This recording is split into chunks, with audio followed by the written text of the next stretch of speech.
பிரியமானவர்களே, இயேசுவின் நாமத்திலே உங்கள் யாவருக்கும் என்னுடைய அன்பின் வாழ்த்துக்கள். நீங்கள் நல்லா இருப்பீங்க. ஆமென். இன்றைக்கு கர்த்தர் நம்மோடு கூட பேசுகிற வார்த்தை, தேவனை அண்டிக் கொள்ளுங்கள். ஆமென். ஆண்டவர் இந்த செய்தி யாரெல்லாம் கேட்கிறீங்களோ உங்களை பார்த்து தான் தேவன் அழகாக சொல்லுகிறார், தேவனை அண்டிக் கொள்ளுங்கள். இந்த கடைசி காலத்தில் நாம் நிற்கிறோம், ஆண்டவருடைய வருகையின் காலத்தில் இருக்கிறோம். அதனாலே நீங்கள் ஆண்டவர் இடத்துல வந்து அண்டிக் கொள்ளும் பொழுது, அவருடைய சமூகத்தில் வந்து நீங்கள் பாதுகாப்போடு இருக்கும் பொழுது நீங்கள் ஆபத்திலிருந்து தப்பிக்கப்படுவீர்கள். சங்கீதம் 73:28 தாவீது அழகாக சொல்கிறார், எனக்கோ தேவனை அண்டிக் கொண்டிருப்பதே நலம். ஆமென்.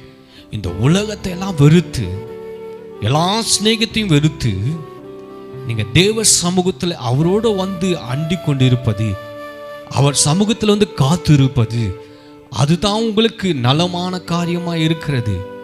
சங்கீதம் 118:8 வாசித்து பாருங்கள். அங்கே அழகா சொல்லுகிறார், மனுஷனை நம்புவதை பார்க்கிலும் கர்த்தரின் பேரில் பற்றலாயிருப்பதே நலம். அப்போ ஆண்டவர் என்ன சொல்றார், மனுஷனை நம்புவதை பார்க்கிலும், இந்த உலகத்தை நம்புவதை பார்க்கிலும், பொருட்கள் மேல் நம்புவதை பார்க்கிலும் கர்த்தரின் பேரில் நம்பிக்கையாய் இருப்பதே நலம். கர்த்தரின் பேரில் பற்றலாயிருப்பதே நலம். அதுதான் உனக்கு நல்லது.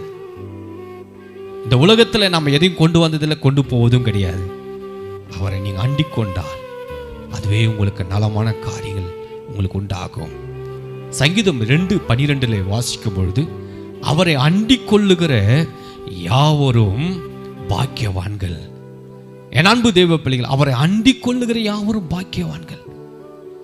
இயேசுவை ஏற்றுக்கொண்டவர்கள் பாக்கியவான்கள், பாக்கியவதிகள். அல்லேலூயா. அதனால அவரை அண்டிக் கொள்ளுங்க. உன்னதமானுடைய மறைவில் இருக்கிறவன் சர்வ வல்லோடைய நிழலிலே தங்குவான். இயேசு சுவாமி கிட்ட நீங்க வரும்பொழுது அவரே உனக்கு உன்னதமானவராக இருக்கிறார், அவரே உனக்கு பாதுகாப்பாக இருக்கிறார். ஆமென்.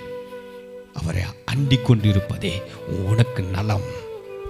நீதிமொழிகள் 30:5 வாசிக்கும் பொழுது, தேவனுடைய வசனம் எல்லாம் புடமட்டை படவைகள், தம்மை அண்டிக் கொள்ளுகிற யாவருக்கும், ஆமென், தம்மை அண்டிக் கொள்ளுகிறவர்களுக்கோ அவர் கேடகமாக இருக்கிறார். என் அன்பு தேவ பிள்ளைகளே, இயேசுவை நீங்க யார் அண்டிக் கொள்ளுகிறீர்களோ, இயேசுவிடத்தில் யார் வருகிறீர்களோ, அவர் உங்களுக்கு கேடகமாக இருக்கிறார், அவர் உங்களுக்கு பாதுகாப்பாக இருக்கிறார்.